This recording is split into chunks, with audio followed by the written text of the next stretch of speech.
Hey, what's up, you guys? You're here. Welcome back to my channel. Appreciate you for tuning in. We have the episode of Belle Collective to get into, you guys. Belle Collective, doing the dang thing. Not gonna lie, they right up on Love and Marriage Huntsville's eats.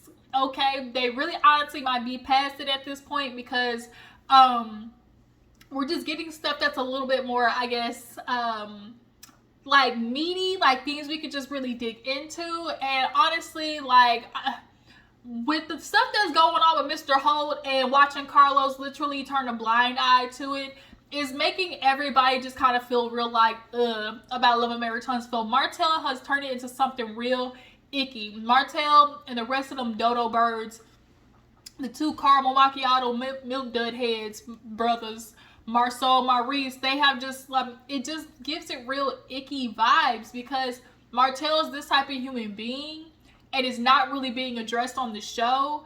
And then not only that, we're watching the men literally be bystanders. And this is what we talk about. Like, are y'all really good men because y'all don't do the dirt, but y'all literally watch it and y'all don't stop it. Matter of fact, none of y'all do the dirt. Maurice and Marceau, y'all do the dirt. Matter of fact, that's why y'all are watching him. You know what? Scratch the whole thing. All three of them is just giving everybody just Three Musketeers. That's what the Three Musketeers, and Martell's the head one. Is just really giving it real icky vibes. But yeah, I'm gonna hopefully go live about that. Sorry about that, guys, who were sitting there waiting for the live. The freaking storm came through and just ruined everything. So hopefully today, after this video uploads, y'all be keeping a look for a live, because we're gonna talk about Martell Holt, talk about Danae Jackson, Derek Jackson's wife, and Danny Lee, a few other things, but definitely the Martell Holt mess of it all. So y'all stay tuned. But nonetheless, Belle Collective, you guys, let's go ahead and get into the episode, because there's some things to talk about. So we open up with Sogucci and Latrice going outside, and basically Latrice is like, girl, I kind of feel some type of way about how I don't know why I have this headband on my wrist. I picked it up and didn't put it down. But Latrice was like, girl, I kind of feel some type of way about the shade you tried to give me, when I showed up to your little boot camp or whatever. She was like, hitting me with the, Latrice, you're late. But then when Marie comes in, it's no problem. And so Gucci was like, well, yeah, like you were late, but, I'm feeling some type of way too, because I look up on, Instagram, and it says that Latrice has closed on a 4,000 square foot building, with somebody else. And so she's like, I feel like, well, dang, like, I mean, working with another realtor, okay, but like you could have told me. And I kind of feel like that's where everybody is. Like, I feel like this is kind of fair to say, especially with how Latrice at the end tried to sit there and talk about loyalty. I kind of feel like everybody is falling in this realm right here of like, it's cool that you went on with somebody else or whatever, but just let a bitch know, like let me know something, okay, so I know. But Latrice kept trying to tell people like, oh, she wasn't bringing me buildings, she wasn't this or that. And even if that is true, you still tell her just as a friend, especially the friend that you're saying that you were so close to. That's because that's what she said to Gucci. She was like, you never know me to be, shady or nothing like that. All right, y'all, I'm back. So like I was saying, Latrice was telling Gucci that, she felt like she was a good friend, never been shady. And Gucci was like, I know, that's why this took me by surprise. So if there clearly was a relationship between you two in which Latrice, you felt like, oh, we built a bond. Like, I feel like we owe each other loyalty. The loyalty that you're expecting from Sogucci, I'm sorry, girl, you got to point the mirror back at you. Like, that's kind of what she's expecting from you, is only just that, loyalty. Just to be able to say, hey, I'm not going to go with you, girl. Maybe you're just a little too busy. Maybe, just what you're showing me isn't working. Or I need a building faster than what you can produce right now. I'm just going to go with somebody else. Sorry, girl.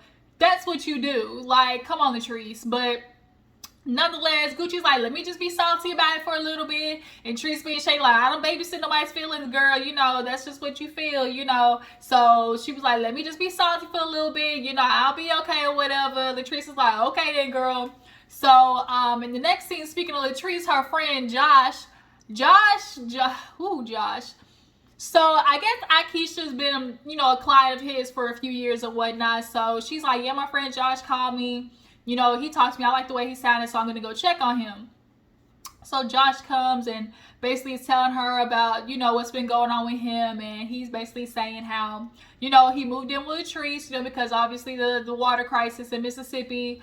Um, and, you know, with living with Latrice and Cliff, you know, he's maybe seeing some things that, you know, he hadn't noticed before. He was like, obviously, you know, living with them is making me privy to so much more about, you know, Cliff and their relationship. And so Akeisha was like, oh, really? He was like, yeah. And even like me and Cliff even got into it. After the cameras, I guess, or, you know, when the cameras packed up and left, or nonetheless, basically Cliff went at him, like, basically tell him, like, you doing too much. You need to have me and my family, you know, me and my wife business. You know, you think you got a job now, not till I'm done talking to Latrice, like you ain't gonna have no job. We clearly know what was going on between the two. Like, Cliff was feeling like Josh was, like, basically disrespecting, like, his territory. Which Josh, you know, did, as he was talking to Akeisha, did understand that, like, you know, he maybe was just too involved, doing too much. And now he really needs to take a step back. And so, of course, Akeisha asked, well, did Latrice say anything? And he was like, no. You know, obviously Latrice is in a rock and a hard spot between her best friend and her man. But when you're married, you know, you take that vow to stand by your partner. And so that's what, you know, she's doing right now. She is going to stand by Cliff because that's her husband. And so, you know, Josh, I think, is finally coming to realize that, which is why he's saying, you know, I'm just going to take a step back or whatever. But Akeisha gave him good advice, like, you know, you learned your lesson, like, take a step back, you're just gonna have to leave this alone. But Josh, one, you were definitely too involved, you know, within the relationship. Yeah, you can feel these things about Cliff, but saying it, like, to Cliff in the manner in which you were doing it definitely is what caused, like, that type of backlash. Like, had you maybe just only been talking to Latrice, and then, speaking of talking to Latrice, he brought up how you're sleeping in separate bedrooms, and he was talking to Latrice, and that's how Cliff found out about the club that they were going to, because his ass was behind the door, you know, creeping. He was creeping on the conversation, and that's when he found out that's where they were going. So, you know, Akeisha was like, well, dang, if I found out my man, you know, was, like, tracking me, following me, like, listening on conversations, like, that would be a problem, which in most cases it definitely would, because that means the person don't trust you to be going to that extent. Cliff at this point is really just finding reasons to control Latrice. We all know how it goes. You know, men love to come in protecting. But no, protecting is just a scapegoat for controlling. So yeah, nonetheless though, the conversation though between Akeisha and Josh, you shouldn't have had that. Like, it definitely is getting, like, a little too extended, you know, who you're talking to their business about. Y'all drop down in the comments. Y'all feel like that conversation between Josh and Akeisha was inappropriate? So, moving on. What else happened? I'm trying to think what else happened. Latrice went to go see Lateshia. Is it Lateshia or Lateshia? Y'all let me know down in the comments. But nonetheless, she goes over there because she's doing a speaking engagement, and, you know, I guess Lateshia, she does those type of things, so she wants to get, you know, get a little practice in. So she goes over there, and she's like, you know, you obviously you've done a speaker, and she's speaking at kind of like a self-wellness event or whatever. And so basically Lateshia only told her, like, just be authentic. Like, when you are speaking, you have to speak just from, like, experience in yourself, and just put your, you know, personal energy and, you know, story into what you're talking about, essentially. And so she's like, all right, let's just do a practice run. She was like, oh, you know, introducing Latrice, boss, you know, goddess overall, you know, da-da-da. And she goes, well, thank you guys for coming. And she's like, well, and then she said something. She's like, no, don't say that. So she tried. Latrice was trying. That's what we was getting at. Latrice was trying. But nonetheless, they start getting into the conversation of, you know, how Lateshia's doing, because she's dealing with this shit with Glen. And so Lateshia, you know, this is kind of really first time I've kind of seen, like, Latrice and Lateshia, like, really speak, you know, like that in regards to, like, just having, like, real girl kitchen table talk conversation. Yeah, they kikied about other women, but, like, I really like this scene because Latrice and Lateshia really are kind of, like, in the same boat, essentially, of knowing that they asses should walk out the door, but they have this, you know, obviously this unity, this sanctity looming over their head of this thing called, you know, marriage, which is understandable. But it's like, when does the marriage turn from like a safe haven to your prison almost? Like, that's kind of where we're at right now. And so I love the conversation between Latrice and Lateshia.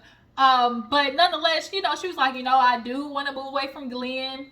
And, you know, the only thing is, like, we might see a side to Glen that y'all never ever seen before. And we kind of did later on in the episode. But she's like, well, you know, she is you know, Latrice is thankful about talking with Lateshia, because she's like, yeah, you know, Glen and Cliff, although they're not the same, they do have similarities in this aspect. And so, you know, obviously the teacher talks to Latrice about Cliff, and she was just like, you know, that's kind of how, you know, I feel, like almost like she's feeling similar to Lateshia, where it's just like, I can't go. Like, they're not gonna let us go. Latrice kind of chopped it up too, with like, oh, you know, I've been here, because she's like, you know, I didn't have what I have now. And I feel like Latrice, another thing that's keeping Latrice is the fact that she feels like maybe Glen, you know, was it input to her, you know, business? Was Glen an investor in her business? I don't know.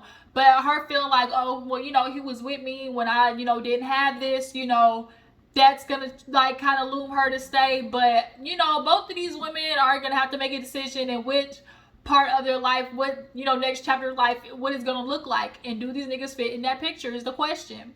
But then they get on to Tambra, and Tambra, Miss Tambra, girl, this might not be your season.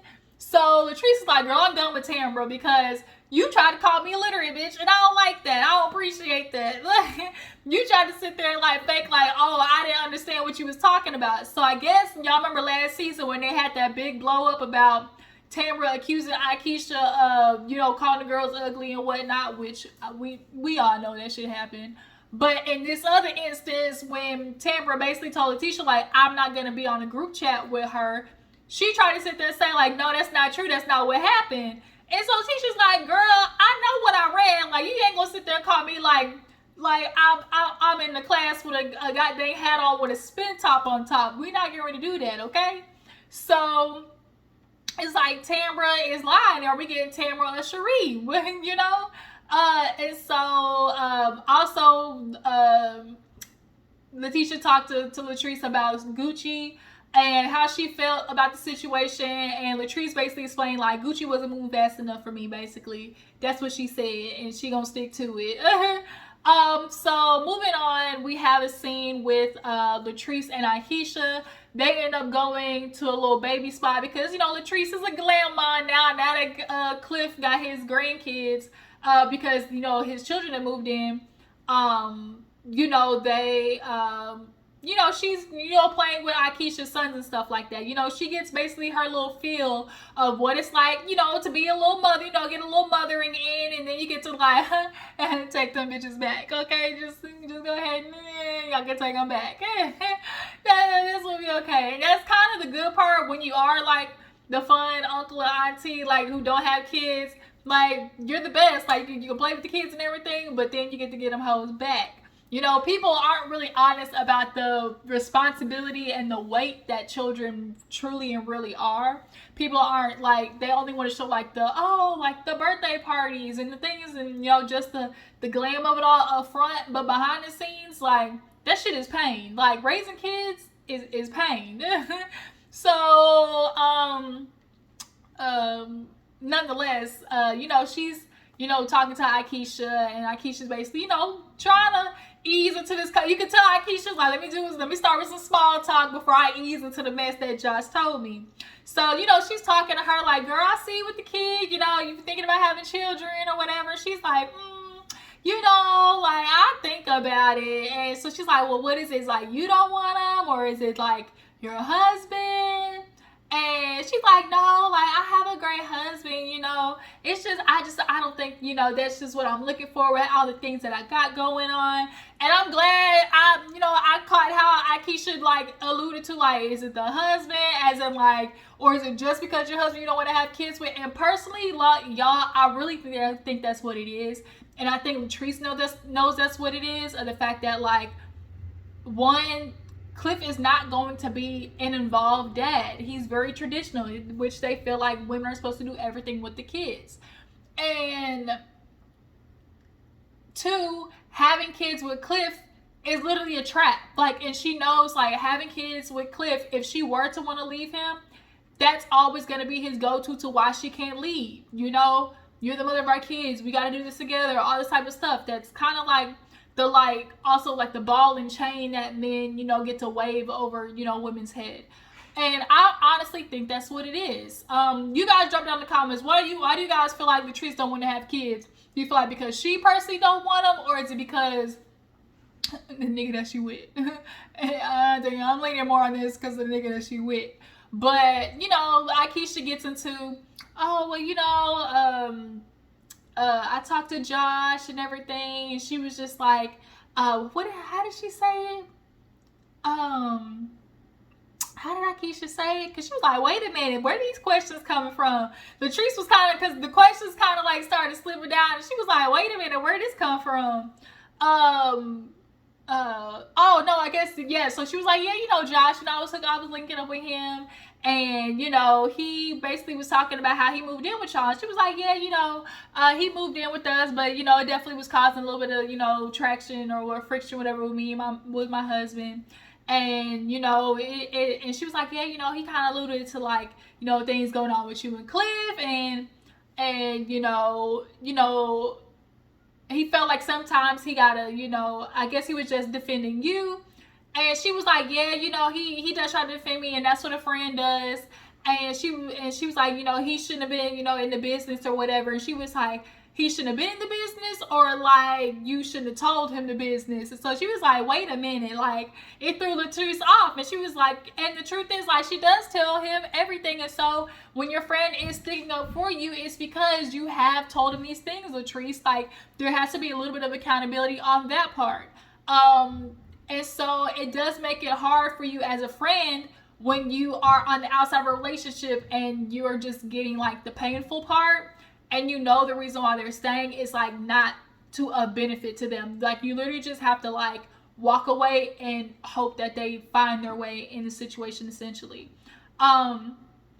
But yeah, no, so she was like, well, you know, he let me know that him and Cliff kind of got into a little kerfuffle, a little skedaddle. And, you know, she was like, yeah, they did. And, you know, he was just basically trying to talk about, oh, my husband, he's this and that, and he's controlling. And, you know, Cliff was obviously like, how are you going to sit there and, you know, come and talk about me when, you know, we basically rolled out the red carpet. Like, you living here rent free, my nigga. Like, you gonna have to keep whatever opinions you have to yourself at this point. It's kind of what they were both, you know, what Latrice and Cliff was getting at, which is understandable. But, you know, she was like, you know, she was like, basically, I'm checking, like, are you okay, girl? You know, is everything good? And I appreciate how Akeisha was trying to ease into it, but also, like, she was a little shady at the moment too. But I liked Akeisha in this scene. I really did. I just felt like I got a different energy from Akeisha that, like, was a different side to her that I really kind of liked. But yeah, did they talk about anything else? It was a fight, Josh, Akeisha, and Cliff getting into it. Her and the babies, her not wanting to have babies. I feel like, yeah, that's all they talked about. Latrice invites her to, I guess, another wig launch. So they're going, and she basically was like, you know, come dressed to kill, but, you know, all the other ladies is gonna be there. And she was like, girl, I ain't stunning them other ladies. I ain't worried about it. So I guess this kind of her event is gonna be kind of the first event where all the ladies are, like, together, essentially. So speaking of stunning Tambra, she has a quick little scene with Damon. Basically, she lets Damon know that, you know, her manager Quasi wants her to do, like, a podcast, which I do think the name is actually kind of neat, and I love the idea of it. Like, is the mic off idea? I actually think that's quite genius, but, you know, Tambra, you might not get to is the mic off, because people might not want to listen to your ass because they know you a liar. A liar, okay? You is a liar. The what's his name? Greedy Demand. He basically was like, congratulating her. Oh, I think that's a good idea. But what that mean for our time? And does that mean we're not gonna have no time? And Tambra, her confessional. Well, I gotta be a priority. I gotta prioritize. And she moved in with him and got the cat cave because Tambra, she realized he really tried to swindle me. He tried to swindle me. Like swipe or no swiping, and try to basically get me to play house. Like, Greedy, you ain't dumb, nigga, because she's like, you bribed me. And essentially, was it kind of a bribe? In a way, it was kind of like a quid pro quo, like if you move in with me, then you'll get the ring, type situation. He's like, the ring is in the house. Like, he wanted her to play house before actually getting the ring. And although Tambra and other aspects of, the show, you wrong, and this one, when it comes to Demand, you right, girl. I'm sorry. You are right as two right shoes, okay? What she's doing is like, yeah, because a lot of niggas, y'all always talk about, why do I have to propose, or why do I need to give her a ring if I got to, get the milk, like for free. Like, basically, I didn't buy the cow. I got the milk for free. So now when you actually have a woman standing on, I ain't gonna give you this milk, this cold glass of milk, now all of a sudden it's like, dudes don't be liking that. Dudes don't be liking when women be having standards that y'all tell us to have. It's so crazy. But yeah, no, I stand with Tambra on that part though. Basically feeling like, until I got this ring, my boy, okay, I am a priority. You got to prioritize me, okay? Oh, I did forget that Tambra did have a scene with Marie, and while Latrice was over there with Lateshia, and Tisha was talking about Tambra was having a scene with Marie, and Marie was basically like, hey girl, I just want to come in and check on you, because after that event, things ain't looking too good for you, Tambra. Why everybody think you a liar? Why everybody think you basically be bullshitting out here in these streets? And she's like, I don't know, maybe because, like, I'm private, I don't tell everybody everything, basically she just kind of alluded to, like, because I give, limited information, maybe that can come across as, as fake or not being honest, because, like, I'm different with different people, which is understood. Like, when you are out, you're not just gonna, like, blurt all your business and let everybody know. Like, there's only certain people that you conversate with to a certain extent. Cool. But then there's just kind of like, girl, this ain't even just, like, not telling stories. Like, this is like, girl, bitch, you just not telling the whole truth. And so, Tambra basically, Marie basically got down to brass tacks of, girl, Letitia's like, why you basically trying to say, like, you didn't say what you said? Like, you didn't say what you said. No, say what you said. Say what you said with all your whole chest out. Letitia knows that you messaged and you basically said that you didn't want to be in a group chat with Akeisha. And she's like, I didn't say that. I know I didn't say that. I feel like I didn't say that. I don't remember. I don't feel like I said that? Really? When somebody goes, I don't feel like that happened, or I don't remember that, bitch, you remember, Tambra. See, this is where it's one of the moments where Marie was like, girl, like, it's okay. Just stand on what you said. Like, say with your whole chest if that's really how you feel. Like, Tambra, just say that. Like, just literally just say that. Like, you trying to do the fake behind the scene mean girl stuff, like, it's not gonna go well for you, because, bitch, y'all on camera, y'all got proof, y'all got text evidence, like, evidence. And I'm sure at the reunion, Letitia's gonna pull that shit out. So it's like, girl, Tambra, just stand on it. It's cool. It's cool. We know why you and Akeisha kind of bumping heads. Like, it's cool, boo-boo. Just stand on it. And so that's why it's like, girl, she's like, I've had a character and integrity, because I've built my career on character and integrity, okay? And that's because my listeners, they trust me, unlike Lateshia, okay? Girl, your listeners won't be moving on to their podcast once they see that you lying out here in these streets, okay? And just not owning up to it. So Marie's like, well, okay, skip the text messages. Well, let's talk about you, essentially. Like, so what's going on with you? Like, girl, you out here engaged to Demond. She's like, girl, I ain't engaged to Demond. And I guess Marie started getting into her relationship because I guess a man hit her up about wanting to clear his name, being, I guess he's either currently in a relationship with Tambra or was in a relationship with Tambra and was engaged to her, I guess before Demond or whatever. I don't know. But Tambra basically said, oh, I've been proposed to a bunch of times, but never like engaged. Or she said, I did get proposed to, but I said no, like we need to just keep dating. So Tambra out here running. She's like, y'all ain't gonna catch me. It's gonna have to be real good for y'all to make me settle down. And I mean, it is what it is. Like, some women are like that. Like, bro, I'm the road runner. Y'all really gonna have to give me with some good ass bait and a good story and a good whole setup for me to want to settle down. But Marie also was slick too. Like, girl, you engaged? She's like, girl, stop saying engaged. I was not engaged. But what do you guys believe? Y'all feel like Tambra was either engaged to that dude? Like, y'all drop down in the comments if y'all have more information on that. So they basically talked about that. She's like, I haven't been engaged. I was proposed to. Why did I laugh when Marie went hamburger, cheeseburger? I've never heard that, and I might start using that. Almost like tomato, or potato. This girl said, girl, hamburger, cheeseburger. I'll holler, because I've never heard that before. Girl, Tambra, like Marie said, girl, when you gonna stop? When you get caught? Like, girl, you caught, you busted. The jig is up.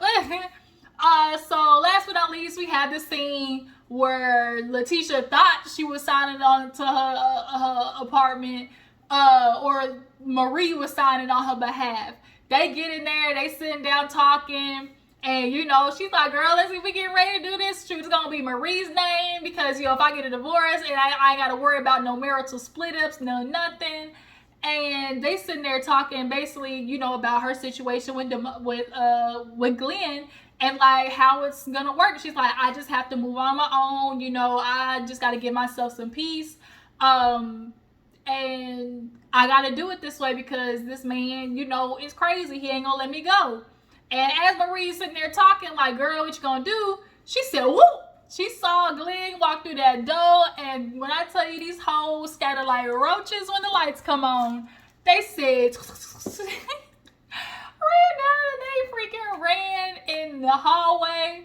Marie like, Glen, what you doing here? Man, what you talking about what I'm doing here? I'm here to see my wife.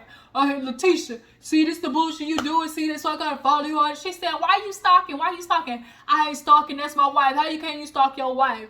And so Marie starts going back and forth. Glen, you need to stop. What you trying to do? You trying to get in the middle of a family? She's like, well, no, you need to put your peen on ice. That's what you need to do. Like, that's the problem. Put your dick on ice. You won't be out here in these streets, and you have to worry about Lateshia leaving. Like, point blank, period. And so, man, you didn't get out of business. That's why I know why you're here, because I heard y'all. I know more than what you think. You two, man, Marie, stay out of here. You need to worry about that married nigga you got, that married man you got. When he said that, the face Lateshia had was the face that I had, like, ooh. She looked at Glen like, Glen. And she's like, bro, stop saying that. Like, you could tell that was some real shit. Like, that was some real shit. Like, the evil Lateshia literally was like, Glen, stop saying that. Marie, who husband you playing with? Is this about to be a Barbara and Shirley moment? Girl, you sit here and worry about Tambra shit, skeletons coming out the closet, bitch. You might need to worry about yours. Girl, Lateshia over there pillow talking with Glen and it got you busted. Oh my God. Because I believe that shit too. The way Leteshia's face was, that was it. Sorry y'all. The way Lateshia's face was, gave it away. She ends up pulling Glen outside essentially and was like, Glen, like, this gotta stop. Man, you trying to break my family apart. This is why, I can't believe you trying to do this. Everything, what I'm dealing with right now. And that's what these niggas do. That just be pissing me off. It's always, I'm going through this. What I did, my heartache and my life traumas and everything. And that's supposed to, as they say, don't be so understanding that you are blind to the disrespect. And that's what's happening right now. She's trying to be so understanding of this man that she's blind to the disrespect that she's receiving from him also. You want to talk about, oh, my family this, and now Lateshia's like, you know, kind of really the real reason why she can't leave Glen is, I mean, not only for it's like, oh, we've been together this long, it's like, oh, he's dealing with abandonment issues from his daddy, from loved ones, and you know, I know I want him to be in my son's life, you know, and I don't want it. Basically, like, I know I want him in my son's life, so it's like, it's just shame that women automatically feel like the only way the dad's gonna be in the children's life is if they stay in the relationship. That a dad can't maintain being a dad outside of a relationship. Most of the time they can't, because within the relationship, being a dad is just coming home. Like, come home, pay the bills, and you did enough. But when you're not with the wife and you literally have to make actual true effort and make selfless, you know, decisions and make sacrifices, is when dads start to trickle off, because they realize, oh, it takes real true sacrifice to raise kids, and they don't do that shit. They're not socialized to do that shit. But nonetheless, she's like, Glen, cut it out. And so what's the face, Gucci was like, girl, you can kick him out, Marie, this is your place, you know, you can kick him out. So she's like, Glen, get your ass on, you know, go find you a toy, you know, and get out of here, clown. And Latrice came walking in, like, I mean, Lateshia like was like, yo, what the, like, for real, like, did this shit really just happen? Like, I cannot. She's like, girl, Gucci, we're gonna have to find another one. And she was like, girl, this shit came furnished. She was happy too. This shit is furnished. I ain't gotta do nothing. It's ready for me to move in. Like, god dang. Like, and it's so annoying, because here it is, they did this episode when he said, I know this, you know, Marie signing for shit like this is crazy. Nigga, you crazy for thinking that I'm gonna keep staying with the shit that you got me dealing with. Okay, I'm not Khloe Kardashian. But next week we see that I guess his grandmother's getting ready to pass away, so now that's about to be, I'm sorry for it, I really am, but we know that's about to be manipulated into him manipulating her to stay. We know that's what's getting ready to happen, and that is, I feel so, I just can't in these situations. Like, it grinds my gears. It literally grinds my gears. But you guys, that was Belle Collective. Y'all tell me how you feel about the episode. Y'all feel like Tambra been caught up in a lie? Do y'all feel like Latrice isn't being, you know, real about the loyalty showed to Gucci? Was Josh out of line for telling Akeisha about the whole, you know, Cliff situation and her sleeping in separate bedrooms? I said, damn, not you telling Akeisha they sleep in separate bedrooms too? Like, he was telling all the tea. And that's what Latrice said. She was like, well, first of all, you shouldn't even know about that, you know, so I need to talk to Josh, because if you're going to be inside my camp, you know, like, I got to be able to trust you. And so she's like, yeah, realizing like he's too close to her, essentially. Yeah, what you guys think about Glen and Treese and Tisha? Y'all feel like she gonna leave him? She ain't gonna leave that nigga. It's not even about like not only feeling scared or like fear that she said that's keeping her. Like, it's the mental connection, the mental emotional connection of like, black women know how to show empathy to black men, but we honestly don't get that in return. Like, when you think about it, it's sad. Because y'all can put y'all's cape on for them, understand them, but where they at when it comes time for us? You guys, I will catch y'all in the next video. Make sure to follow me on Instagram and Twitter. Deuces.